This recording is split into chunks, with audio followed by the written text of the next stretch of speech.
Hello welcome to PMS gossips your very own channel.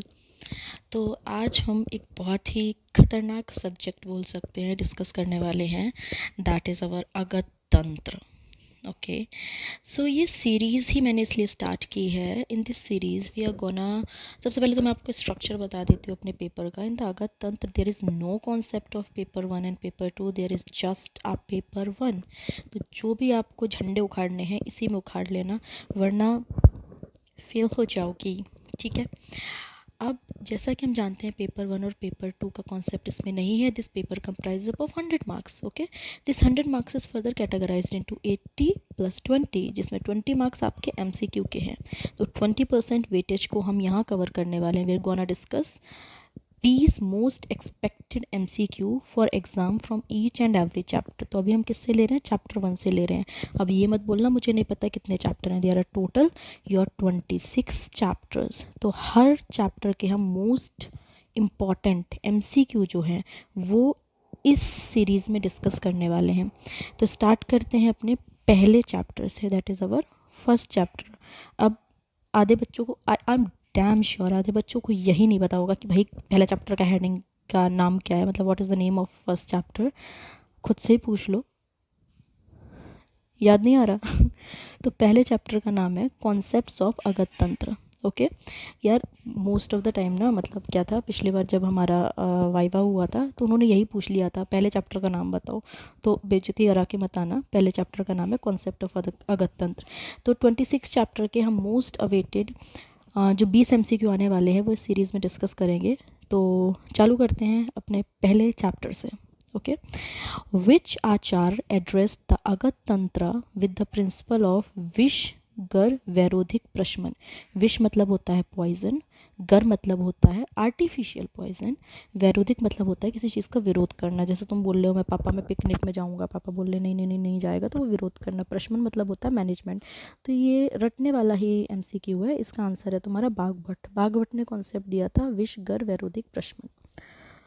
विच आचार्य use the term जांगुलिक for the अगत तंत्र। अब जांगुलिक क्या होता है? जांगुलिक होता है कि स्पेशलाइज्ड टॉक्सिकोलॉजिस्ट और फिजिशियन, एक ऐसा फिजिशियन जो कि एक्सपर्ट हो मैनेजमेंट ऑफ। जांगुलिक से क्या याद आ रहा है? जांगम विष। ओके, तो जो जांगम विष के मैनेजमेंट में एक्सपर्ट हो। तो ये किसने दिया था? ये कॉटिल ने दिया था। आई एम सॉरी, मेरा गला थोड़ा ख़राब है तो you have to cop up with it. Now heading toward the third, कौन से आचार्य ने हमारा टर्म दिया था दमस्त्र चिकित्सा। दम्स चिकित्सा क्या होती है कि एक टॉक्सिन कंडीशन होती है कि वहाँ पे विष रुक गया है। तो हम लोग इसे बोल सकते हैं it is a toxin condition of stoppage. Okay, ये भी एकदम रट्टाफिकेशन क्वेश्चन है, तो इसका आंसर जाएगा तुम्हारा बागभट्ट। जो रटना है वो रटना है, जो समझना है वो समझना है। ठीक है। अच्छा, अगर आपको ऐसे है कि मतलब खुद से अटेम्प्ट करना है तो उसको पॉज करके खुद टिक करके देखना। Okay, among the following what is the purpose of Agad Tantra. जो हम इतना भारी भरकम सब्जेक्ट पढ़ रहे हैं, टॉपिक पढ़ रहे हैं अगत तंत्र का, तो उसका हमारा उद्देश्य क्या है? डायग्नोसिस ऑफ टॉक्सिसिटी, बिल्कुल सही बात है। आइडेंटिफिकेशन करना, पॉइजन का, सांप ने काटा है, बिच्छू ने काटा है, तुम्हारी बीवी ने जहर दिया है, तो उसका ट्रीटमेंट ऑफ पॉइजन, किस तरह से हम ट्रीटमेंट कराएं। तो obviously all of the above. ठीक है। In which section of Sushruta Samhita is the description of Agad Tantra found. Sushruta संहिता के कौन से सेक्शन में अगत तंत्र का डिस्क्रिप्शन बताया गया था? So here your answer is चिकित्सा स्थान, विमान, कल्प एंड शारीर। तो इसका आंसर जाएगा कल्प स्थान। कल्प स्थान में बताया गया था। In which chapter of Charaka Samhita is the description of Agad Tantra found. तो पहले हमने क्या पढ़ा था? पहले हमने पढ़ा था सुश्रुत संहिता में। अब हम लोग क्या पढ़ेंगे? अब हम लोग बोल रहे हैं चरक संहिता के कौन से चैप्टर में अगत तंत्र का डिस्क्रिप्शन बताया गया है। Option is 13, 23, 33 and 40। So your answer would B 23। Chapter of अष्टांग हृदय डैश आर। अब देखो हम पहले चैप्टर से क्या करते आ रहे, पहले इन्होंने बोल दिया सुश्रुत का, अब बोल दिया चरक का, अब बोल दिया अष्टांग का। तो थोड़ा सा बाइफर्केशन रखना, कुछ ट्रिक्स बनाना और उनको याद करना। तो अष्टांग हृदय के कौन से चैप्टर में उन्होंने अगत तंत्र के बारे में डिस्कस किया है? पहला है 35 to 38, दूसरा है 40 to 48, तीसरा है 33 to 37, चौथा है 25 to 30 and the answer for it would B 35 to 38। भाई जो रटना है वो रटना है, उसमें मैं भी कुछ नहीं कर सकती, मैं क्या कोई भी कुछ नहीं कर सकता। इसमें आप बताओ कौन सा कॉन्सेप्ट लगाओगे? तो ये आपको याद ही करना है कि चरक में कौन से उसमें था, सुश्रुत में कौन से उसमें था, अष्टांग के कौन से उसमें था, ठीक है। अब नेक्स्ट की तरफ जाते हैं, द डिस्क्रिप्शन ऑफ विष कन्या। पता है क्या, मैं वो वाला एक नाटक था ना जोधा अकबर, उसमें क्या था कि अकबर को मारने के लिए ना एक विष कन्या लाई गई थी, मुझे बहुत अच्छे से याद है वो वाला। तो उसमें विष कन्या क्या करती है, पहले खीर पीती है और अकबर जब वो खीर पीने जा रहा था तो जोधा ने उसे रोक दिया था। फिर वो खीर एक रैंडमली किसी को पिलाई गई तो उसको, मतलब जोधा ने पी ली थी तो उसको डेथ होने लगी थी। फिर उसको ट्रीटमेंट कराया गया। तो वहाँ से मैंने पहली बार विष कन्या का कॉन्सेप्ट देखा था। आई वॉज इन ऐसे 5th 6th में थी तब। तो विष कन्या का कॉन्सेप्ट कौन से उसमें बताया गया है, मतलब ऐसी लड़कियां जिनको बचपन से ही पॉइजन दिया जाता था और उनके अगर ऐसा होता था, वो अगर नहाए हुए पानी में मच्छर बैठ जाए या उनके बिस्तर पे कोई मक्खी या ये भी बैठ जाए तो उसकी भी डेथ हो जाती थी, उनमें इतना पॉइजन होता था। तो ये दुश्मनों के लिए राजा लोग करते थे कि वो दुश्मनों को जाए और उनका जूठा वूठा अगर उनके दुश्मन खा ले तो उनकी डेथ हो जाए, ठीक है। तो इसका जो, तो भाई बहुत पावरफुल कॉन्सेप्ट है ये विष कन्या। तो 8th का आंसर जो है वो चरक, अर्थशास्त्र बाई कौटिल्य, सुश्रुत या कश्यप। तो answer for it would B अर्थशास्त्र बाई कौटिल्य में विष कन्या का डिस्क्रिप्शन दिया गया था। हाउ मैनी टाइप ऑफ विष योनि। अब विष योनि क्या होता है, हमारा जो ऑरिजिन ऑफ विष होता है, ठीक है। ऑरिजिन ऑफ विष कितने तरीके का होता है? ऑप्शन है 3, 6, 1, 2। Okay, your answer would B 2। अब ऑरिजिन ऑफ विष कितने तरीके का बताया गया है? 2 तरीके का। पहला है स्थावर और दूसरा है तुम्हारा जांगम विष। और ये किसके द्वारा है, ये भी पूछ सकते हैं ना मॉडिफिकेशन। देखो जब भी एमसीक्यू पूछा जाए तो हमें ऑप्शन के हिसाब से तो देखना है, प्लस ये भी देखना है कि क्या मॉडिफाई करके हो सकता है। उसने 2 तो दे दिया, बट ये बताया किसने है, ये चरक ने बताया है।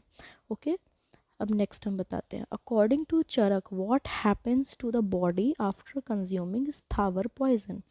स्थावर पॉइजन लेने से हमारी बॉडी में क्या होता है, ठीक है। पहला है अधोगामी जाता है, दूसरा है ऊर्ध्वगामी जाता है, तीसरा है बोथ एंड चौथा है नन ऑफ दीज। तो 10th का आंसर होगा अधोगामी, ठीक है।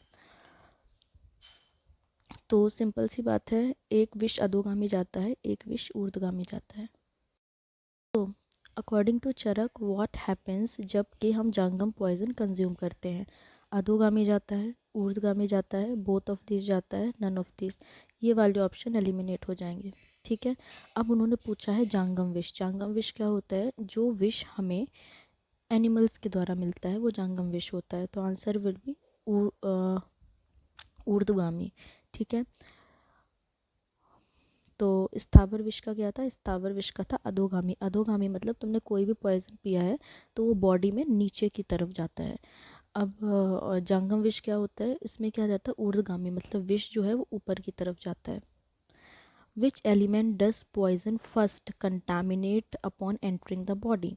कौन सा एलिमेंट, अगर तुमने ऐसे तुम्हारी खाने में तुम्हें जहर मिला के दे दिया तुम्हारे दुश्मन ने, तो कौन सा एलिमेंट है जो कि पहले कंटामिनेट होगा जब तुमने जहर पिया है? Plasma, flesh, blood, none of this. Guess करो क्या होगा। तुमने जैसे ही जहर पिया तो वो किस में जाएगा कंटामिनेट होने, ब्लड में। ओके, विच आचार्य describe the origin of poison from. आचार्य Charaka described the origin of poison from. आचार्य चरक ने जो जहर की उत्पत्ति है वो किससे बताई थी? पहला है the demon Kaitabha, drop falling from drinking poison of Lord Shiva, churning of ocean मतलब जब समुद्र मंथन हुआ था तब विष निकला, and drops of sweat from sage Vashishtha. तो इनमें से किसकी ओर बताया था उन्होंने बोला था कि जब हमारा उत्पत्ति हो रही थी, जब समुद्र मंथन हुआ था तब विष की उत्पत्ति हुई थी। अकॉर्डिंग टू रस तरंगिनी के अनुसार the number of wish is, ठीक है, हर किसी ने अपने अलग अलग कॉन्सेप्ट दिए हैं। तो रस तरंगिनी के अनुसार विश कितने प्रकार के होते हैं? 8, 24, 9 या 11? तो इसका आंसर हो जाएगा हमारा 9। ये भी एक कॉन्सेप्चुअल है, न्यूमेरिकल क्वेश्चन है, वो तुम्हें याद ही करना है। अकॉर्डिंग टू रस Tarangini the number of wishes, रस तरंगिनी के दौरान विश कितने थे? 9 थे। और उनके अकॉर्डिंग उपविश कितने हैं? 3, 12, 9 या 11?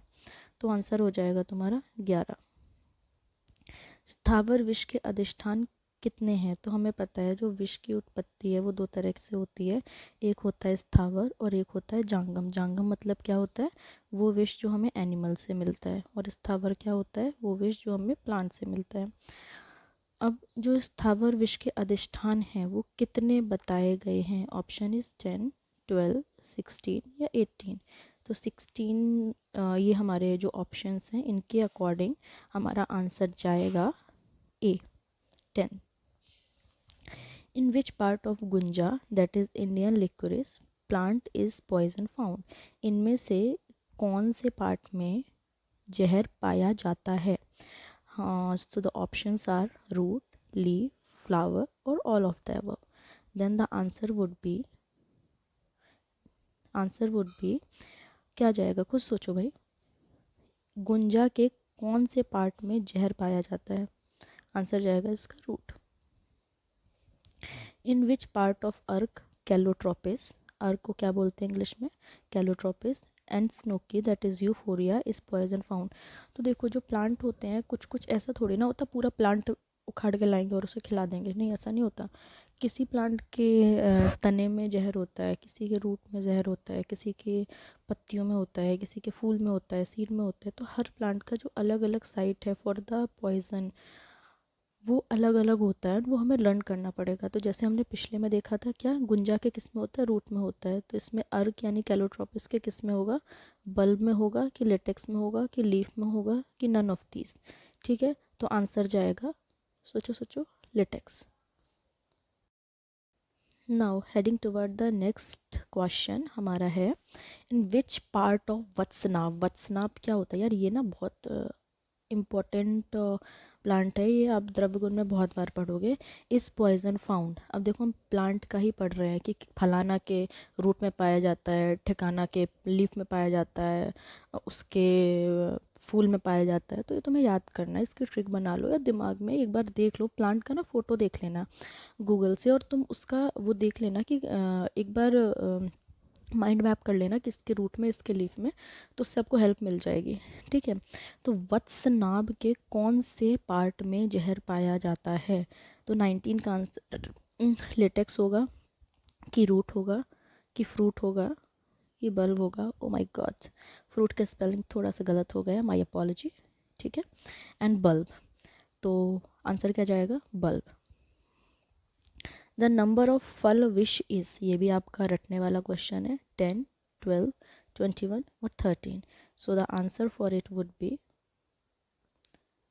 12। Okay, the locations considered for jangam poisons are, ये भी न्यूमेरिकल क्वेश्चन है। न्यूमेरिकल वाला ना, या पार्ट थोड़ा सा ऐसे गुचड़ पुचड़ हो जाता है याद करने में, तो एक बार उसे कॉपी में ना, मतलब ऐसे जितने भी न्यूमेरिकल चीज़ें ना एक पेज में लिख लिया करो, तो आसानी रहेगी रिवाइज करने में। क्योंकि एमसीक्यू को हम हल्के में नहीं ले सकते, वो 20 नंबर में से एक अगर आप 3-4 एमसीक्यू भी गलत कर दो तो दैट डिसाइड्स कि आप पास और फेल की बाउंड्री में लटकते झूलते रह जाओगे, ना इतने के रह जाओगे ना उतने के रह जाओगे। ठीक है, तो जांघम पॉइजन की लोकेशन कितनी बताई गई हैं?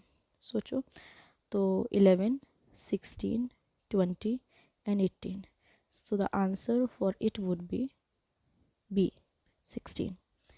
According to Charak, Shushruta and Vagbhat, the types of poison are respectively, this is the important question, क्योंकि इसमें इन लोगों ने तीनों के बारे में पूछ लिया। इन तीनों हमारे आयुर्वेदा के पिलर्स हैं, ये जो गुरुज हैं, जो आचार्य हैं, तीनों आयुर्वेदा के पिलर हैं। तो ये इंपॉर्टेंट क्वेश्चन में आता है।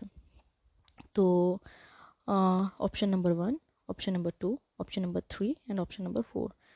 तो सोच के देखो, तो 22 का आंसर क्या जाएगा? 22 का आंसर जाएगा बी, दैट इज़ चरक के अकॉर्डिंग टू सुश्रुत के अकॉर्डिंग 2 एंड भागवत के अकॉर्डिंग 3। द गुण ऑफ पॉइजन आर, अब जैसे तुम अपने में गुण देखो, गुण गुण आर व्हाट, फीचर्स होते हैं यार। जैसे तुम जाते हो ना किसी शॉप में, उसने बोला कि ये वाला फर्नीचर सर बहुत मजबूत है, सर बहुत शाइनी है, सर बहुत फलाना है, सर बहुत ठिकाना है, तो वो उसके क्या होते हैं, गुण होते हैं। जैसे जब रिश्ते वाले देखने आते हैं, हमारी लड़की पराठे अच्छे बना लेती है, हमारी लड़की पोछा अच्छा लगा लेती है, हमारी लड़की बेडशीट अच्छा बिछा लेती है, तो ये सब जो बोलते हैं वो उस लड़की के क्या बोलते हैं, गुण यानी कैरेक्टरिस्टिक्स बोलते हैं। तो इसी तरह पॉइजन के भी गुण होते हैं, मतलब जहर कैसा है, एकदम शार्प स्ट्राइक करता है या स्लोली होता है, तो इस तरीके से उसके जो गुण हैं, ऑप्शंस उसमें बताए गए हैं 6 या 9 या 20 या 10। तो 23 का सोचो आप क्या होगा, 23 का ऑप्शन जाएगा D, that is 10। Who describes the अपाकी गुना ऑफ विशा, तो अपाकी गुना को जो कॉन्सेप्ट था वो किसने लाया। अच्छा, इसके पहले अगर तुमसे कोई पूछ दे कि ये जो गुण 10 तो हैं, लेकिन हैं कौन कौन से, वो हैं तुम्हारे लघु, रूक्ष, अशु, विशद, व्यवयी, तीक्ष्ण, विकासी, सूक्ष्म, उष्ण एंड अनिर्देश। गिनती आती हो तो गिन लेना, 10 ही है, ठीक है। अब हु डिस्क्राइब द अपाकी गुना ऑफ विश, अपाकी गुना क्या होता है, ये एक ऐसी की प्रॉपर्टी होती है विश की in Ayurveda, referring to a substance tendency, जिससे वो रजिस्ट करता है digestion and metabolism of body's अग्नि हीट। मतलब पाक क्या होता है, पाक होता है बॉडी की हीट या अग्नि, तो इसको क्या करता है, वो जो रजिस्ट करता है, जो क्या करता है, रजिस्ट करता है, उसको हम बोलेंगे अपाकी। अब जैसे क्या बोल दूँ मैं, किसी भी चीज़ के आगे आ लग जाता, आ प्रीफिक्स लग जाता है, तो वो क्या हो जाता है, वो हो जाता है उस चीज़ का जस्ट अपोजिट, ठीक है। दैट इज़, अब जैसे पाकी, पाक, अपाक, तो इसमें से अपाकी गुण ऑफ विश किसने बोला था, सुश्रुत ने बोला कि आत्रेय ने बोला कि चरक ने बोला कि अनगिरस ने बोला, ठीक है। तो answer for 24 would be A, that is Sushruta.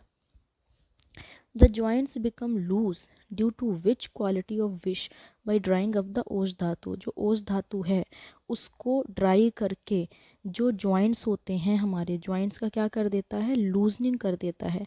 उस गुण को क्या बोलते हैं, उस क्वालिटी को क्या बोलते हैं, विशद, लघु, सूक्ष्म या विकासी, उस प्रॉपर्टी को अपन बोलते हैं। द 25 का आंसर हो जाएगा आपका डी, दैट इज विकासी। Spreading throughout the body without digestion, digestion नहीं हुआ है, समझ रहे हो, डाइजेशन नहीं हुआ है फिर भी पूरी बॉडी में फैल चुका है, इस प्रॉपर्टी को क्या कहते हैं, इस प्रॉपर्टी को बोलते हैं आशु या तीक्ष्ण या व्यावी या विकासी। तो answer for 26 would be C, that is व्यावी। Okay, next, heading toward the next question. अम्ल रस जो होता है इंस्टेड ऑफ अनिर्देश रस, अम्ल रस इंस्टेड ऑफ अनिर्देश रस किसके लिए किया गया है, अल्कोहल के लिए, ओस के लिए, पॉइजन के लिए, नन ऑफ दीज के लिए। इसके लिए ये आप जो एमसीक्यू पढ़ रहे हो, एमसीक्यू तभी पढ़ना जब आपको चैप्टर की नॉलेज हो, यहाँ पे फालतू में टाइम पास करने मत आना, जब चैप्टर पूरा पढ़ लो, पूरी नॉलेज हो, तभी एमसीक्यू करना आगे, ठीक है। अम्ल रस इंस्टेड ऑफ अनिर्देश रस किसने बोला है, पहला हो जाएगा तुम्हारा अल्कोहल के लिए, ओस के लिए, पॉइजन के लिए या none of these. Answer for it would be A, that is alcohol के लिए, दारू के लिए। विष इज दुष्चिकित्सा ड्यू टू, विष जो है वो दुष्चिकित्सा में बताया गया है किस प्रॉपर्टी की वजह से, आशु, सूक्ष्म, उष्ण या तीक्ष्ण। तो 28 का आंसर वुड बी सूक्ष्म प्रॉपर्टी की वजह से। According to Vriddha Bhagwat the qualities of poison are, Vriddha Bhagwat के अनुसार जो पॉइजन की क्वालिटीज़ हैं वो कितनी हैं, 11 हैं, 9 हैं, 7 हैं या 13 हैं। So the answer for 29 would be A, 11। ये भी न्यूमेरिकल है, इसमें भी आप रॉकेट नहीं चला सकते हो, इसमें भी आप नासा में क्लेम करने नहीं जा सकते हो, आपको याद ही करना है।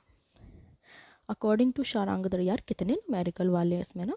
According to Sharangdhar the qualities of poison are, कितने क्वालिटीज़ हैं पॉइजन की, 15 हैं, 11 हैं, 5 हैं या 23 हैं। तो the answer for it would B 11। What is the opposite quality of ओज अनिर्देश रस, ओज अनिर्देश रा की जो क्वालिटी है वो क्या है। आई थिंक थोड़ा सा मेरे को लग रहा है यहाँ पे मिसप्रिंट हुआ है, सो नहीं यही है ओज अनिर्देश रा। ओके, तो इसका जो ऑप्शन है वो मधुर है या तीक्ष्ण है या शीत है या स्निग्ध है। अगर मैं 31 का आंसर देखूं तो आंसर वुड इट बी मधुर। अकॉर्डिंग टू आचार्य सुश्रुत विश्व वेग इन ह्यूमन, विश्व वेग कितने हैं ह्यूमन में, 3 हैं, 8 हैं, किस आचार्य के अनुसार, आचार्य सुश्रुत जी के अनुसार 3 हैं, 8 हैं, 5 हैं या 7 हैं। तो answer for 32 would be P, 8 है। जैसे तुम देख रहे होगे कि जो पहला चैप्टर है उसमें जो मोस्ट ऑफ द चीज़ें हैं वो न्यूमेरिकल ही बताई हैं, इन लोगों ने न्यूमेरिकल ज़्यादा से ज़्यादा बताया है। अकॉर्डिंग टू आचार्य चरक, पहले क्या था सुश्रुत थे, अब क्या है चरक हैं। चरक के अनुसार जो विश्व वेग हैं वो कितने बताए गए हैं ह्यूमन में, 3 बताए, 8, 5 या 7। तो the answer for it would be, that is 33 would be D, 7। According to Charak there are वेग पॉइजन ऑफ वर्ड्स, ये भी नंबर में है, 4 हैं, 8 हैं, 3 हैं या 7 है। बाप रे कितने न्यूमेरिकल हैं इसमें, मतलब चरक के कितने हैं, सुश्रुत के कितने हैं, फिर बागवट के कितने हैं। तो ये सब आपको एक पेपर में लिख लेना और वो याद करना, तो that would be easy for you. अच्छा बर्ड्स में कितने बताए हैं, तो इनमें से क्या जाएगा, the answer for 34 would be C, so it's 3। According to Charak there are वेगा पॉइजन इन एनिमल्स, पहले वर्ड्स का था, अब एनिमल्स का आएगा, 4, 2, 5 या 9। सो answer for 35 would be A, that is 4। नीलादिन तमाश्च दर्शनम is a symptom of which वेग ऑफ विश, तो इसमें क्या होता है, नीलादिन का तमाश दर्शनम मतलब ब्लू विज़न हो जाती है, क्या हो जाती है, ब्लू विज़न, नीला दिखने लगता है। तो ये कौन से वेग का, कौन से विश का सिम्टम ऑफ विच वेग ऑफ विश, 7th का, 4th का, 5th का या 1st का। The answer for it would B 36 का आंसर क्या जाएगा, सी जाएगा, दैट इज 5th। स्कंद भाग is a symptom of which wish वेग, तो जो डिफरेंट विश के वेग हैं उसके डिफरेंट सिम्टम्स हैं, उसको आपको एज इट इज़ याद करना है। तो स्कंद भाग भी है एक, स्कंद भाग में क्या आएगा तुम्हारा, what's the meaning of it, भंग, sorry I am extremely sorry, स्कंद भंग। स्कंद भंग क्या होता है, इसकी जो रियल डेफिनेशन होती है वो होती है paralysis of muscles in the, paralysis of muscles in the shoulder girdle, मतलब जो आपके कंधे की मसल होती है ना उनका पैरालिसिस हो जाता है, वो चल नहीं, मतलब वो पैरालाइज हो जाती है। मैं भी क्या बोल रही हूँ, ठीक है, शोल्डर गर्डल के, शोल्डर को अगर हम बात करें, शोल्डर को हम लोग स्कंद बोलते हैं, एंड भंग मतलब पैरालिसिस, तो नाम तोड़ के भी हम पता लगा सकते हैं। ऑप्शंस आर 7, 1st, 3rd या 4th। तो the answer for 37 would be A, 7th में। द सिम्टम ऑफ हृदय वेदना अकर्स इन विच वेग ऑफ विश, हृदय वेदना मतलब क्या होता है, तो हम जैसे नाम से पता लगा सकते हैं, it is something related with the heart. Options are 7th, 1st, 3rd या 2nd। Answer for the 38 would be D, that is 2nd। प्रज्ञा प्राण नाश अकर्स इन विच वेग ऑफ विश, प्रज्ञा मतलब होता है मेमोरी या दिमाग, दिमाग का नाश किस में हो जाता है तुम्हारा, कौन से वेग ऑफ विश में। तो हम देख रहे हैं कि पिछले के जो 4-5 क्वेश्चन हैं वो इसी से रिलेटेड है कि कौन से वेग ऑफ विश में वो चीज़ होती है। So the answer for that would B 6th, 4th, 3rd और 8th। तो इसमें अगर मैं जाऊँ तो ये होगा तुम्हारा आंसर क्या हो जाएगा, 39 का हो जाएगा A. Okay next, according to Charaka the symptom of तमक श्वास अकर्स इन विच वेग ऑफ विश, 4-5 क्वेश्चन तुम्हारे वेग ऑफ विश से आ चुके हैं, तो ये एक्सट्रीमली इम्पॉर्टेंट टॉपिक है, ठीक है। सेवेंथ, फर्स्ट, थर्ड या सेकेंड, तो answer for 40 would be D, that is second. According to Charaka, the vision gets affected in which वेग ऑफ विश। तुम्हारी आँखों को दिखना बंद हो जाएगा, तुम्हारे आँखों के सामने धुंधला धुंधला नज़र आने लगेगा, तो ये कौन सी वेग ऑफ विश में आता है? सिक्स्थ, फिफ्थ, सेवेंथ या eighth? The answer for it 41th question would be B, that is fifth. According to Charak, birds tend to have the symptom of attention and worry, ध्यान चिंता युक्त, in which wave of poison? जो चिड़ियाँ होती हैं उनमें attention and worry, that is ध्यान चिंता युक्त, किस वेग ऑफ पॉइजन में होता है? फर्स्ट, सेकेंड, थर्ड या all of the above? So answer for 42nd would be A, that is first. Symptom of second वेग of poison in birds include. भाई मैं 10 क्वेश्चन से देख रही हूँ, वेग ऑफ पॉइजन, वेग ऑफ पॉइजन, वेग ऑफ पॉइजन यही आ रहा है, तो अच्छे से जितने भी वेग हैं किस में क्या हो रहा है तो वो रट लेना है। एम्प्टीनेस, डेथ, डिजीनेस या इनडिफरेंस ऑफ फूड, तो इसमें क्या जाएगा तुम्हारा? सेकेंड वेग ऑफ पॉइजन ऑफ बर्ड्स, चिड़ियों में कौन सा सिम्टम हमें देखने को मिलता है? तो answer for 43 would be C, that is dizziness. Symptom of third वेग of poison in animals include. Third वेग ऑफ पॉइजन के एनिमल्स में क्या तुम्हें देखने को मिलेगा? Dizziness, death, respiratory obstruction and indifference to food, तो answer for 44th would be D, indifference to food. विश योनि इज, विश योनि क्या होती है? फायर, अर्थ, वाटर और एयर, तो विश योनि क्या हो जाएगी तुम्हारी? Answer for 45 would be C, that is water. तो heading toward the next question, which of the following is a crisis? Crisis बोले तो बहुत तरीके की क्राइसिस होती है भाई, मेरी ज़िंदगी में तो फ़िलहाल मनी क्राइसिस चल रही है, आपके में भी चल रही होगी अगर आप ये वीडियो देख रहे हो, ठीक है। और राजस्थान में वाटर क्राइसिस होती है, इसी तरह क्राइसिस ऑफ पॉइजन भी होता है। विष संकट जो होता है वो उसके कौन कौन से फीचर्स हैं? वर्षा काल, ग्रीष्म ऋतु, पित्त प्रकृति, पित्त दोष, दूष्य रक्त या all of the above? The answer for 46 would be D, all of the above. Treatment of शंख विष इंक्लूड। इसमें से अगर अब देखो हर चीज़ का ना एक ट्रीटमेंट होता है, अगर तुम पेपर में फेल हो गए हो तो ज़्यादा पढ़ाई करो, अगर तुम्हारे पैर में चोट लग गई है तो ये दवाई लगाओ, अगर तुम्हारी बदतमीज़ी बढ़ रही है तो मम्मी से थप्पड़ खाओ। तो ऐसे ही अगर तुम्हें शंख विष है तो उसका ट्रीटमेंट क्या हो सकता है? Sugar, purified sulphur, grapes and honey, reassurance, excitation activity या all of the above? The answer for 47 would be D, all of the above करो तो शंख विष से छुटकारा मिल जाएगा। सिम्टम्स लाइक ब्लू लिप्स, यार ब्लू लिप्स से वो याद आया, ब्लू आइज हिप्नोटाइज वाला जो गाना था भाई, वो नहीं, चलो। Symptoms for blue lips, loose teeth, hair loss, body dislocation, convulsions and excessive sweating, बहुत ज़्यादा पसीना आना, तो ये किसका बताया गया है? विष उपद्रव, विष संकट, विष मुक्त लक्षणम या विष पीत लक्षण? तो 48 का आंसर हो जाए, अगर तुम्हारे नीले नीले होंठ हो गए हैं, लूज़ लूज़ दांत हो गए हैं, हेयर का गंजापन आ रहा है, बॉडी खसक चुकी है, कन्वल्शंस हो रहे हैं, बहुत ज़्यादा पसीना आ रहा है, तो इनमें से ये किस चीज़ का लक्षण है? Answer for 48 would be A, that is विष उपद्रव। स्वातम ग्रह धूमाभाम पुरुषम इज़ अ सिम्टम ऑफ, ये किस चीज़ का सिम्टम है? So the answer can be विष उपद्रव, विष संकट, विष मुक्त लक्षण, विष पीत लक्षण। ये एक कोट है जो तुम्हें डायरेक्ट ही याद रखनी है, इनमें से किस चीज़ का है? The answer for 49 would be विष पीत लक्षण, ठीक है।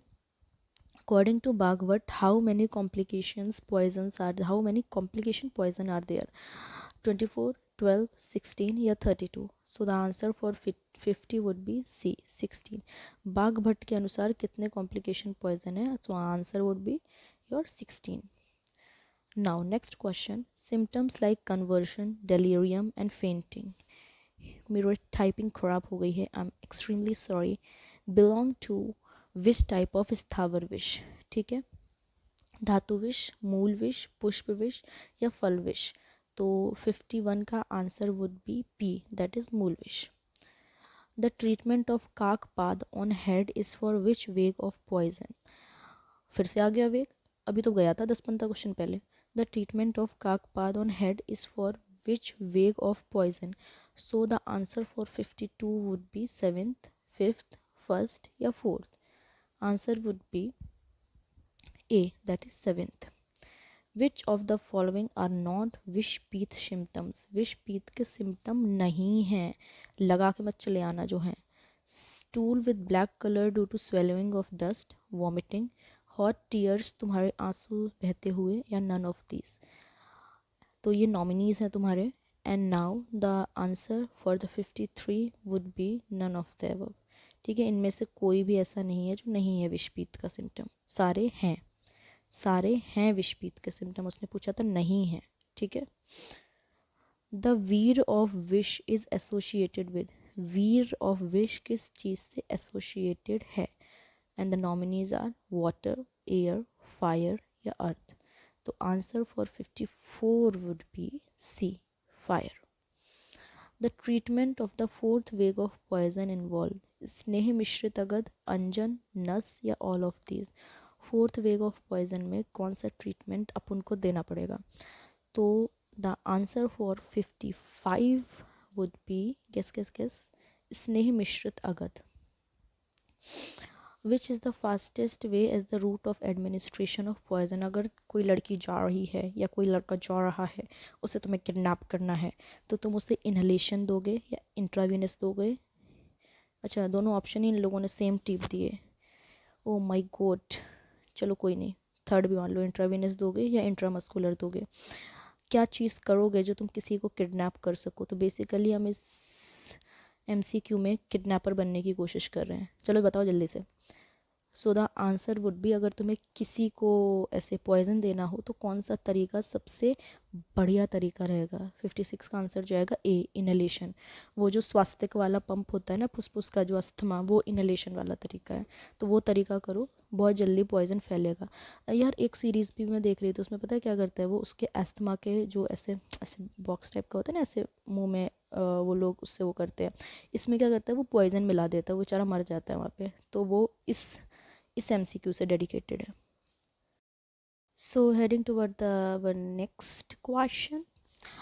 यूफोरिया ड्रग्स जो होती हैं वो ऑफन टेकन बाई, सबसे पहले तो हम जान लेते हैं कि यूफोरिया ड्रग्स एक्चुअली होती क्या है।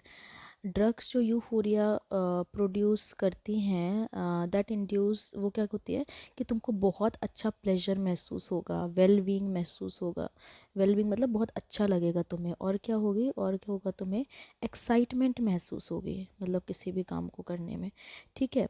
तो वो क्या करती है, डोपामीन लेवल जो है उनको इन्हांस कर देती है। तुम्हें ऐसे बहुत ही छम छम नचती फिरा टाइप फीलिंग आएगी। ओके। तो इसमें तुम्हारा ओरल रूट है या रेक्टल रूट है या इंट्रावेनस है या सब क्यूटेनियस है। तो the answer for it would be, क्या जाएगा, 57 में आ जाएगा तुम्हारा B, that is rectal route. Now heading toward the next question, the dose which is expected to kill 50% of the population in the particular group। तो ऐसी dose को क्या बोलते हैं, LD50, MD50, ED55 या TD50। ठीक है, जो 50% पॉपुलेशन को पर्टिकुलर ग्रुप के, 50% पॉपुलेशन के पर्टिकुलर उस ग्रुप को मार सकती है, ऐसी ड्रग को बोलेंगे। The answer for 58 would be A, that is LD50। LD50 का अगर मैं फुल फॉर्म जानूँ तो LD का फुल फॉर्म होगा लीथल डोज। एंड सिंस ये वैल्यू हाफ है तो इसको हम लोग फुल फॉर्म में जाएगा ये median lethal dose. Okay. Next question is the dose which is expected to bring toxic effect in 50% of population in the particular group. यहाँ पे टॉक्सिक इफेक्ट डाल दिया है, वहाँ पे क्या था, वहाँ पे था किल करना, यहाँ पे टॉक्सिक इफेक्ट में डाला है 50%। Options are LD50, MD50, ED55 and TD50। So the answer for 59 would be D, that is TD50। TD50 का फुल फॉर्म क्या होगा, it's will be toxic dose. Okay. Factors determining the rate of distribution of chemicals in the body, कौन से factor हैं जो ये determine करते हैं कि उसका रेट क्या होगा, कितने केमिकल्स हैं बॉडी में? Protein binding, plasma concentration, physiological barriers या all? So the answer for 60 would be all, सारे के सारे फैक्टर्स डिटरमाइन करते हैं। Volume of distribution is denoted by, जो तुम्हारा वॉल्यूम ऑफ डिस्ट्रीब्यूशन है उसको इन सब में से किस में डिनोट करते हैं? सो द आंसर, ये तो तुम देख के भी बता सकते हो, वॉल्यूम ऑफ डिस्ट्रीब्यूशन इनमें से कौन सा ऑप्शन में लग रहा है? VD. What is the major site for biological transformation for main chemicals in the body? Main ऐसे होगा रे, मैन वुमेन करने लगे हर जगह, that would be main chemicals in the body.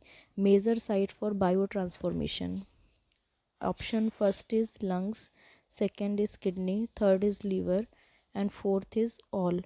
सो 62 का आंसर हो जाएगा option number third, that is liver. Liver is the main location जहाँ पे तुम्हारा बायो ट्रांसफॉर्मेशन होता है। Okay, question number 63, which IPC section deals with the negligent conduct with respect to poisonous substance?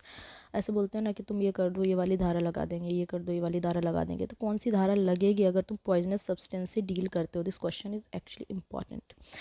कौन सी धारा लगेगी? अगली बार तुम्हें कोई फुसफुस में अस्थमा वाले पंप में डाल के पॉइजन सुंघा दे तो उसको बोल दो ना, ओए ये वाली धारा लगा दूँ। तो 175, 284, 201 या 328? The answer for 63 would be D, that is 328। Poison used for suicidal poisoning are called as, ऐसा कौन सा पॉइजन इनमें से है जो सुसाइड करने के काम आता है? तो ये वाला क्वेश्चन इग्नोर कर देना अगर सुसाइड वाला मूड ना हो तो, ठीक है। So the answer for 64 would be organophosphorus compound।